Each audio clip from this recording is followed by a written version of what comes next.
love.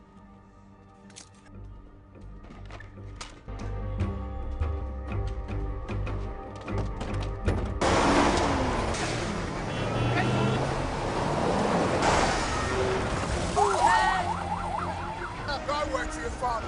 Look, if you want to... Hi. God, bloody truck.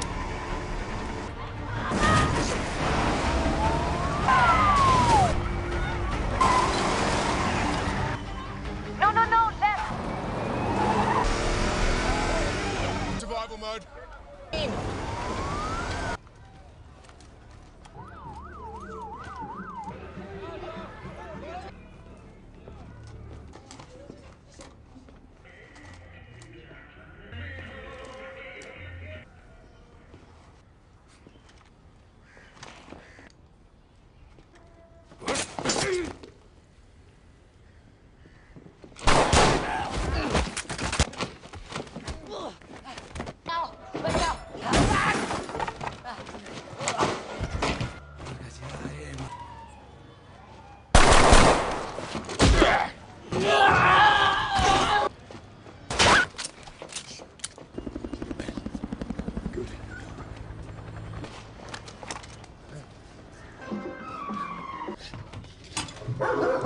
Stay on my shoulder, all right?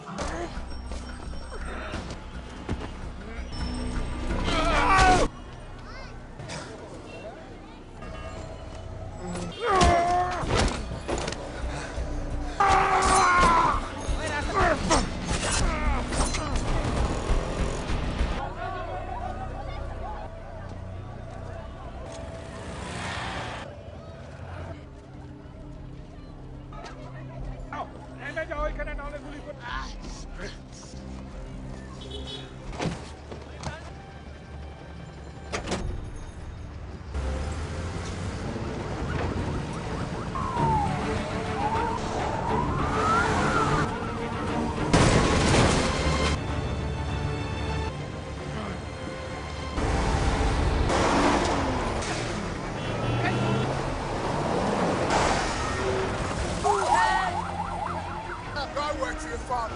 Look, if you want to... Hi. God, bloody truck.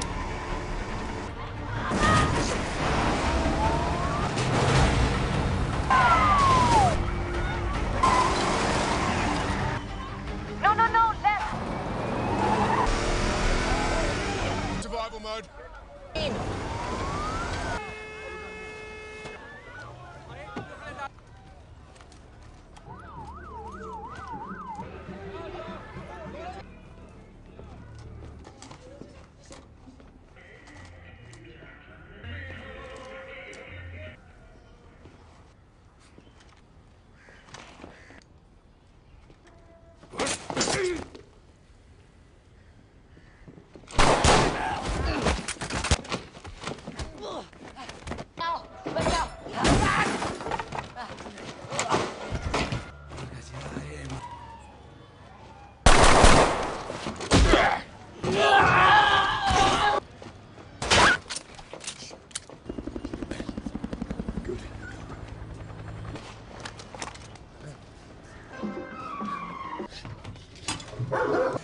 Stay on my shoulder, all right?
He's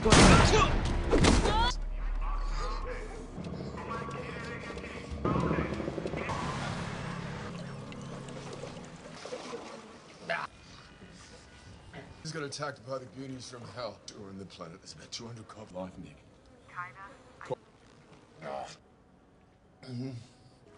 I'm Ovi.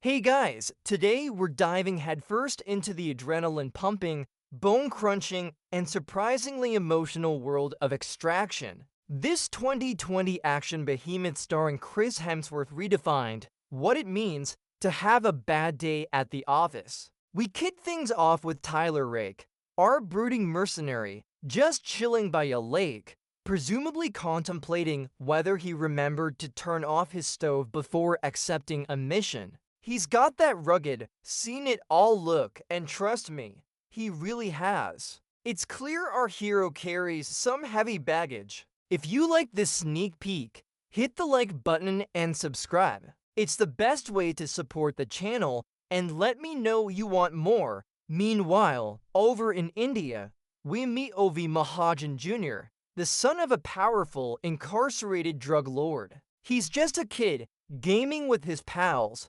probably debating who has the best K/D ratio, when suddenly his friends decide to play a much nastier game. They're actually working for a rival crime boss, Amir Asif, and Ovi gets snatched right off the street. The chaos erupts quickly. The metallic clang of a gate slamming shut signals his capture. It's a rough introduction to the criminal underworld for young Ovi, and a brutal reminder that even privileged kids aren't safe when big-time crime lords are playing chess with human lives. This isn't your average schoolyard bully situation. This is full-blown organized terror. The screams of his friends quickly turn to menacing threats, underscoring the shift from casual hangout to terrifying ordeal. Now, this puts a significant dent in his dad's plans, who, by the way, is currently enjoying the 5-star accommodations of an Indian prison, which means he can't exactly swoop in and save the day himself. Tough break, kid. Back to Rake, who's still in his zen mode, probably pondering the meaning of existence or how many rounds his current magazine holds. His moment of peace is shattered by a call from Nick Khan, his trusted handler and, let's be honest, the brains behind many of his operations. Nick's got the grim news. Ovi Jr. has been taken, and the kid's dad wants him back, no matter the cost. She explains the stakes, the rivalries, and the virtually impossible task of extracting a high-value target from Dhaka,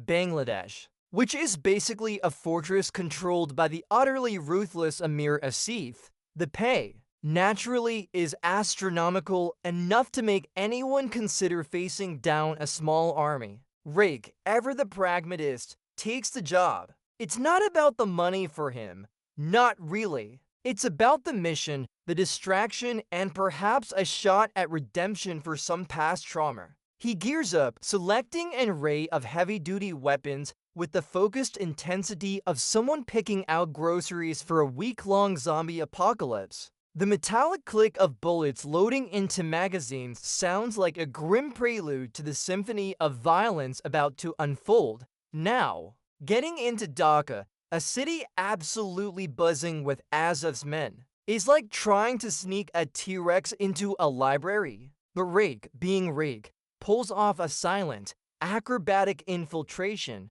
dropping from impossible heights with a soft thud that probably makes actual ninjas jealous. He locates Ovi, who's understandably terrified, shivering in a room with a grim look on his face. The place is crawling with guards, and Rake dispatches them with brutal efficiency. The crack of a neck snap, the muffled grunt of a chokehold, these are the sounds of Rake at work, a whisper of violence before the storm. He retrieves Ovi, confirming his identity, and the kid is clearly in shock, still not quite grasping that his savior looks more like a grizzled action figure than a knight in shining armor. Rake's moves are fluid, practiced. Every punch thrown, every knife thrust is precise, economical. He's not just fighting. He's executing a deadly dance, trying to make it out of a hostile territory where literally everyone seems to want him dead. It's a textbook extraction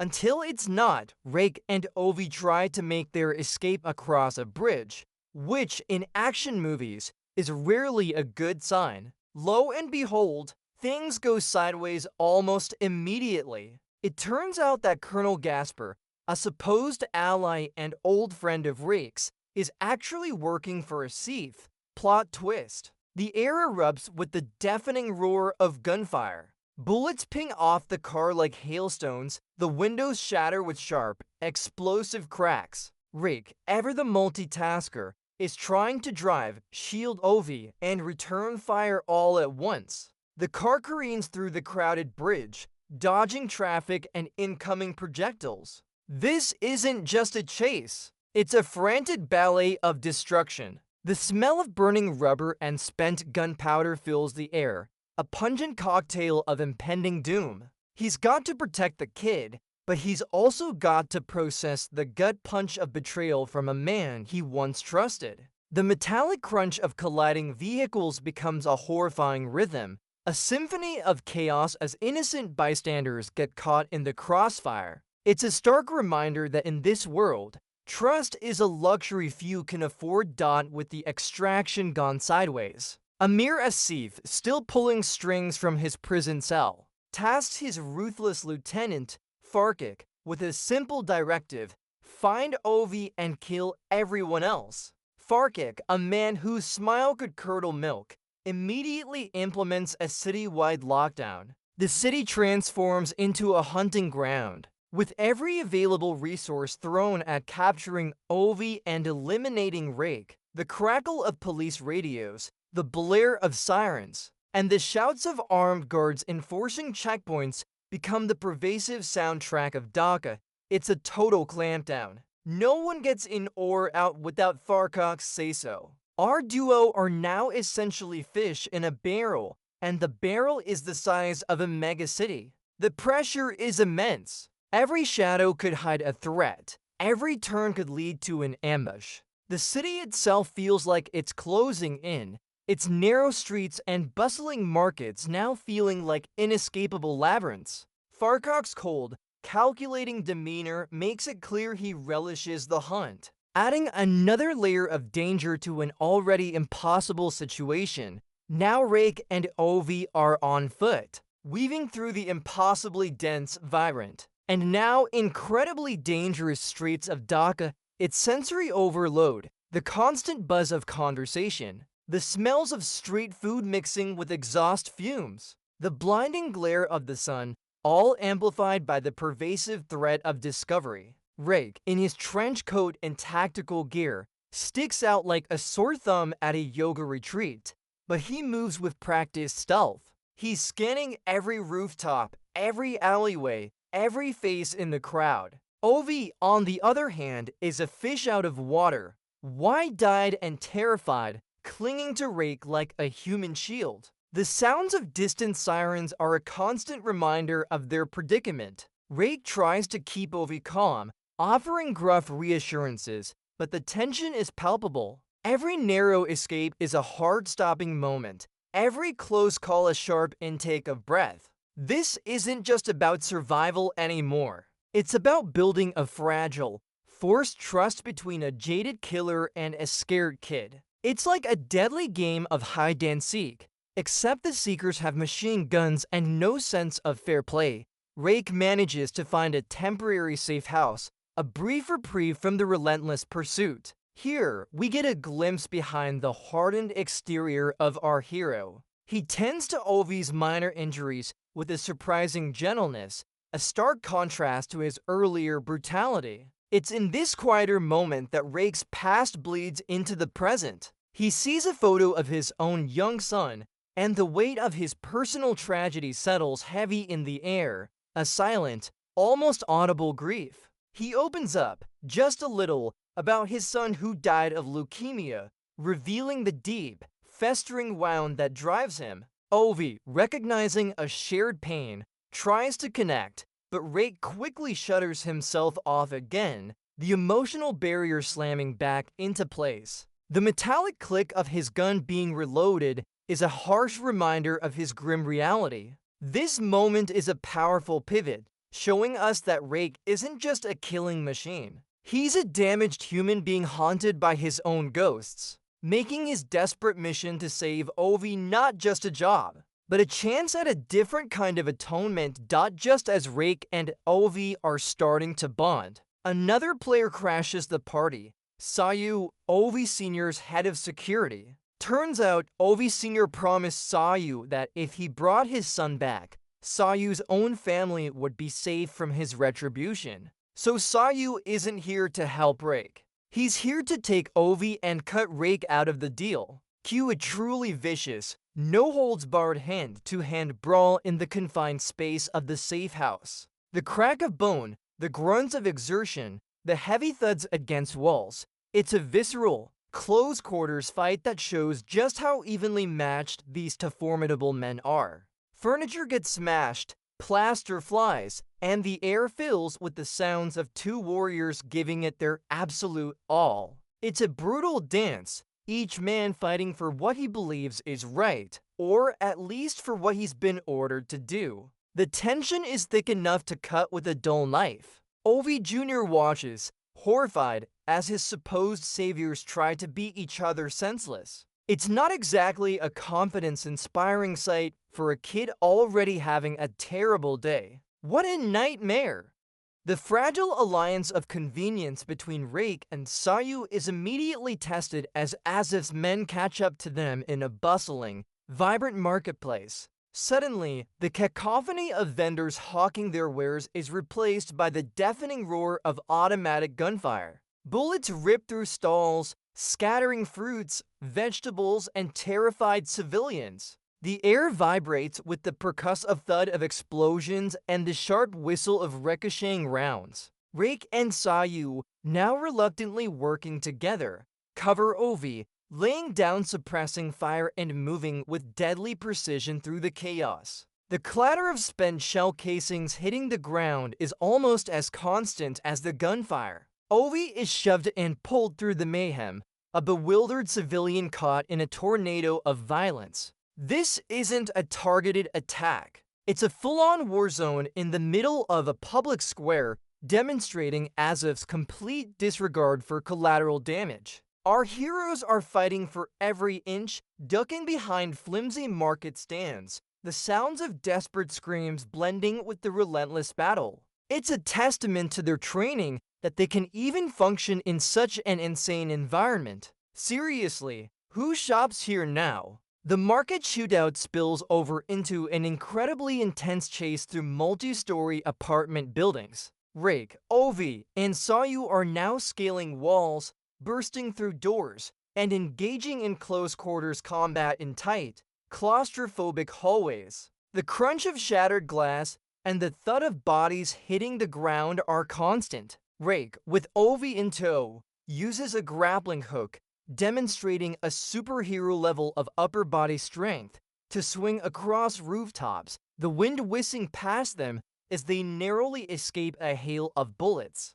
The height, the speed, the sheer audacity of it all is breathtaking. Sayu, ever the loyal protector, covers their escape, taking on a seemingly endless wave of Azif's goons. Every punch thrown, every kick landed, every shot fired echoes with a raw, brutal intensity. It's like a deadly parkour session, but with far more life-threatening consequences. The metallic screech of a discarded weapon scraping against concrete adds to the frantic symphony of their escape. You'd think by now these bad guys would realize that Rake is less target and more unstoppable force of nature. They just keep coming. Bless their persistent little hearts. And now, ladies and gentlemen, prepare yourselves for arguably the most insane, heart-pounding sequence in recent action movie history, the infamous Owner. This isn't just a car chase. It's a symphony of choreographed mayhem. It kicks off with Rake and Ovi in a beat-up car, tearing through the crowded streets of Dhaka, pursued by an entire armada of vehicles and motorcycles. The roar of engines, the screech of tires, the constant thrum of automatic gunfire. It's a sensory assault that doesn't let up. Rake's driving is a masterclass in controlled chaos, weaving through impossibly tight spaces, narrowly avoiding head-on collisions, and using the dense urban environment to his advantage. The metallic scrape of cars brushing past each other, the loud bang of small explosions from grenades, and the thud of bodies hitting the ground. It's relentless. The camera never cuts, pulling you right into the backseat with them, feeling every jolt, every near miss. You can almost feel the wind whipping past, the vibrations of the engine, the sheer G-forces of the turns. It's truly an immersive, breathtaking piece of filmmaking, showing off what happens when a director decides to put the action in action movie in the most literal sense possible. It's pure, unadulterated cinematic adrenaline, a roller coaster ride of destruction. The car chase culminates in a crash, of course, because what's an action movie without a totaled vehicle? But the owner isn't done, oh no. It seamlessly transitions into Rake fighting his way through a multi-story apartment building, carrying Ovi, while engaging in a continuous ballet of brutality. The rapid-fire crack of suppressed weapons, the wet thud of punches landing, the crunch of bones, it's all captured with a raw, visceral intensity. He's literally throwing enemies over railings, through windows, and even falls through a rickety floor himself, landing with a jarring thud, only to immediately pick himself up and keep fighting. It's absolutely exhausting to watch, let alone perform. The confined spaces amplify every sound, every impact, making you feel the claustrophobia and the desperation of the fight. This sequence perfectly showcases Rake's resourcefulness and sheer will to survive, even when facing impossible odds and a seemingly endless stream of armed goons. Honestly, he must have been so winded after this. I'd need a week of naps and a mountain of protein bars. The owner then spits them out onto the streets again, where the fight continues without missing a beat. Rake is a one-man army, taking on wave after wave of attackers in narrow alleys and crowded thoroughfares. The rhythmic thud of his combat boots against the pavement, punctuated by the sharp reports of his pistol and the wet sounds of hand-to-hand impacts, creates a symphony of urban warfare. Ovi is almost a prop in this sequence, mostly being dragged, pushed, or shielded by Rake, who's constantly checking on him while simultaneously mowing down enemies. The camera zips around them, making you feel every desperate scramble, every close shave. It's an immersive, almost suffocating experience. The sheer audacity of this single-take sequence, maintaining such high energy and complex choreography, is genuinely astonishing. It makes you wonder how many takes it actually took, and how many stunt people needed a very long, quiet vacation afterwards. This whole segment is a masterclass in keeping the audience on the edge of their seats, heart pounding, convinced they're right there in the thick of it. It's honestly a logistical marvel. After that absolute marathon of mayhem, Rake and Ovi, looking like they just survived a mud wrestling match with a dozen angry bad guys, emerge from a sewer pipe. The metallic clang of the manhole cover as Rake pushes it open is a small sound, but it signals a brief moment of quiet reprieve. They're filthy, bruised, and utterly exhausted, but alive. It's a moment to catch their breath, though you know the danger is far from over. Rake takes a moment to check Ovi for injuries, his concern momentarily overriding his usual stoicism. Meanwhile, Nick and her team are working frantically from their remote location, trying to coordinate a new extraction point, a new way out of the locked-down city. The static crackle of radio communication is their only lifeline. They're weighing options, analyzing escape routes, every decision fraught with life or death consequences. They know time is running out, and Azov's forces are closing in, a relentless tide of armed vengeance. It's the calm before another storm, and you can practically taste the tension in the air. a metallic tang of desperation with Dhaka completely locked down. The only viable escape route for Ovi is the main bridge. It's heavily fortified by Aziz's men, basically a death trap. But for Rake, Sayu, and Nick's remote team, it's the only play. They coordinate a desperate, audacious plan, a full-scale assault on the bridge to create a path for Ovi, the metallic click of weapons being primed, the low murmur of final instructions, the focused intensity in their eyes. It's all a prelude to the impending chaos. Nick's sniper team positions themselves, ready to provide cover fire, the quiet whispers of their communications cutting through the tense silence. Sayu, now fully committed, prepares to lay down his life if necessary for Ovi, knowing his family's fate hangs in the balance. Rake, ever the hardened warrior, simply stares at the bridge, mentally mapping out every potential threat, every possible move. He's accepted the suicidal nature of the mission, embracing the grim inevitability of what's to come. It's less a plan and more a desperate gamble, a last roll of the dice in a game rigged against them. Let's just say, subtle isn't really in their vocabulary. The moment arrives, and the bridge erupts. Snipers unleash a volley of shots, the sharp crack of their rifles echoing across the water, hitting targets with brutal precision. Explosions ripple across the bridge, sending shrapnel and debris flying, the concussive force rattling the entire structure. The air fills with the deafening roar of machine guns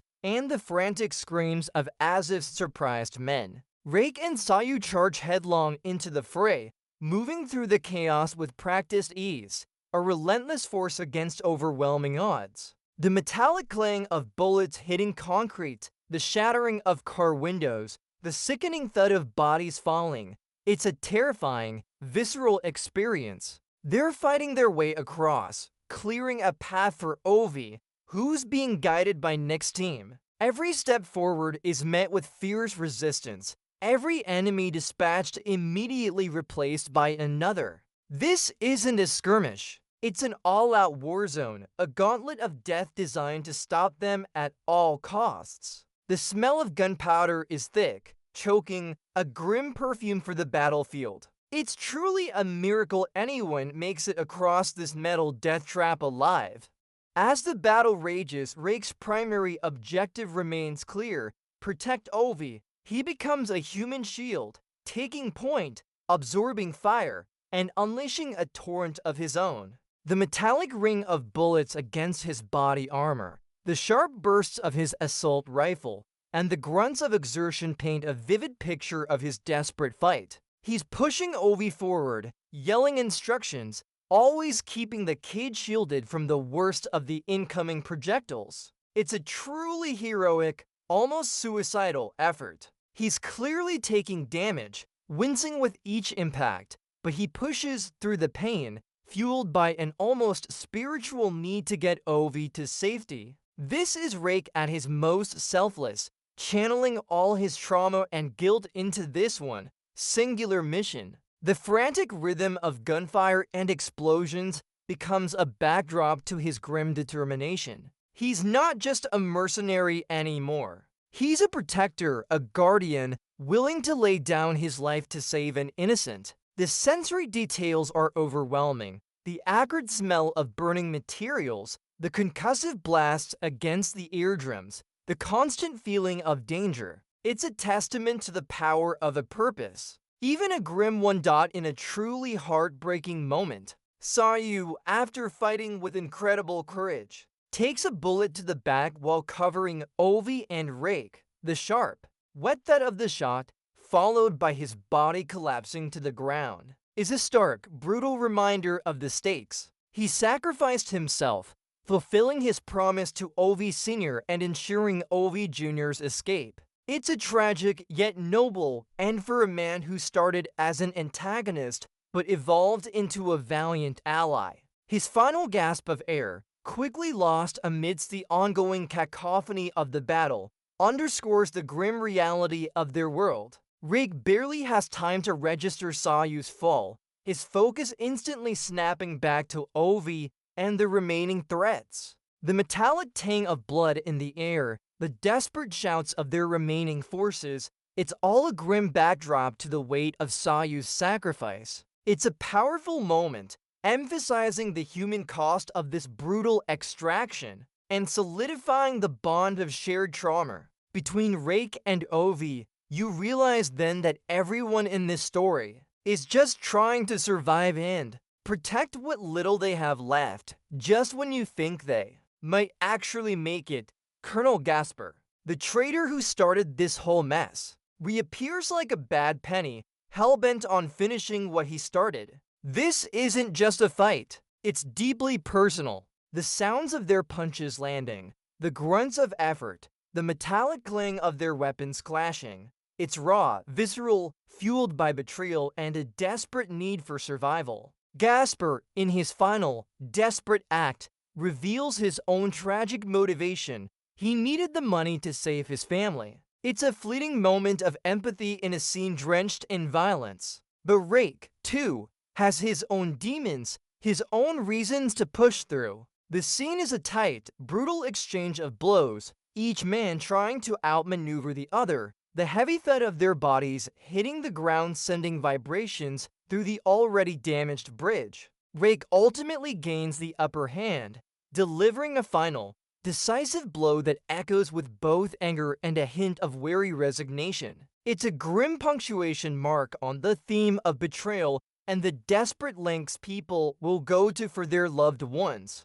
No easy answers here, just hard choices and broken bodies. With Ovi finally safe on the other side of the bridge, Rake, battered, bloody, and riddled with bullets, makes his final, valiant stand. The sharp crack of a sniper rifle echoes, and Rake takes a hit, then another. He's been through so much, but his body can only take so much abuse. The wet thud of bullets entering flesh, the desperate gasps for air. It's a truly tragic end for our hero. He looks at Ovi one last time, a silent acknowledgement of his completed mission, a flicker of peace in his eyes. Then, with a final, heartbreaking collapse, he tumbles over the side of the bridge, plunging into the murky waters below. The sound of his body hitting the water is surprisingly soft, a final, almost poetic silence after an hour and a half of relentless noise.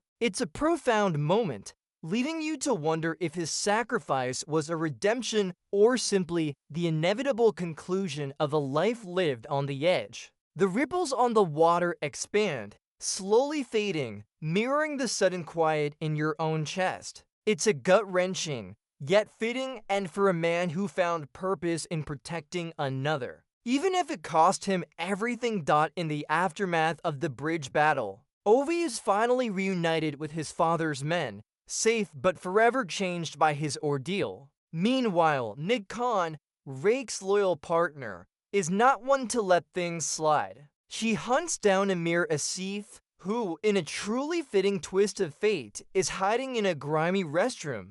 The sounds of their confrontation are brief but brutal, a sharp, metallic click as a silenced weapon is raised, a choked gasp, and a final, dull thud. Nick dispatches him with cold, calculated vengeance, ensuring that Asif pays the ultimate price for the chaos he unleashed and the death of her friend. It's a moment of grim satisfaction, a sense of justice, however brutal, being served. The silence that follows the gunshots is heavy, almost absolute, a quiet punctuation mark on a story filled with relentless noise. It highlights the unforgiving nature of their world, where even the most powerful crime lords are ultimately vulnerable. Nick's actions are a powerful statement, confirming that even in this morally ambiguous universe, there are lines that, once crossed, demand retribution. It's a very don't mess with my crew kind of vibe. Months later,